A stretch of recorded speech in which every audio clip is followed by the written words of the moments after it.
আমি রাসূলুল্লাহ আদম সফিউল্লাহ থেকে খাজা আব্দুল্লাহ পর্যন্ত যতজনের মাধ্যমে ট্রান্সফার হয়েছি প্রত্যেকেই এই দুনিয়ার জমিনে শ্রেষ্ঠ বংশের ছিলেন, শ্রেষ্ঠ পবিত্র ছিলেন, শ্রেষ্ঠ গৌরবের ছিলেন।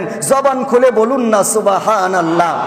আদম সফিউল্লাহ থেকে শুরু করে একটু বংশ মোবারক আমার নবী পর্যন্ত আসেন। ওয়া মুহাম্মদ ইবনে আব্দুল্লাহ ইবনে আব্দুল মুত্তালিব ইবনে হাশেম ইবনে আব্দে মানাফ ইবনে উসাই ইবনে কিলাব ইবনে মুররা ইবনে কাব ইবনে লুয়াই ইবনে গালেব ইবনে ফিগার ইবনে মালিক ইবনে নাদার ইবনে কেনানা ইবনে খুজাইমা ইবনে মুদরাকা ইবনে ইলিয়াস ইবনে মদর ইবনে নিজার ইবনে মুআদ ইবনে আদনান, এমন করে আদম সফিউল্লাহ পর্যন্ত আমার রাসূলুল্লাহর বংশ মুবারকের মধ্যে যতজন পুরুষ ছিলেন প্রত্যেকটা পুরুষ ছিলেন পবিত্র। শুধু তাই নয়, ইমাম জালালউদ্দিন আস-সুয়ুতি রাহমাতুল্লাহি আলাইহি উনি কিতাবের মধ্যে উল্লেখ করতেছেন, মাওয়াহিবুল লাদুনিয়া কিতাবের ভিতরে ইমাম কাসতালানি রাহমাতুল্লাহি আলাইহি উনি উল্লেখ করতেছেন, আল বিদায়া ওয়ান নিহায়ার ভিতরে ইমাম ইবনে কাসির উনি উল্লেখ করতেছেন, আমার নবীজির বংশের 500 জন মহিলার লিস্ট করা হয়েছিল।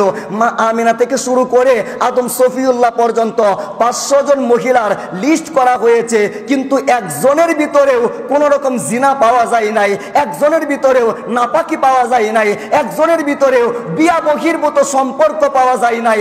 অর্থাৎ আমার রাসূলুল্লাহ বংশের দিক থেকে পবিত্র, আমার রাসূলুল্লাহ মায়ের দিক থেকে পবিত্র, আমার রাসূলুল্লাহ বাবার দিক থেকেও পবিত্র। জবান খুলে বলুন না সুবহানাল্লাহ।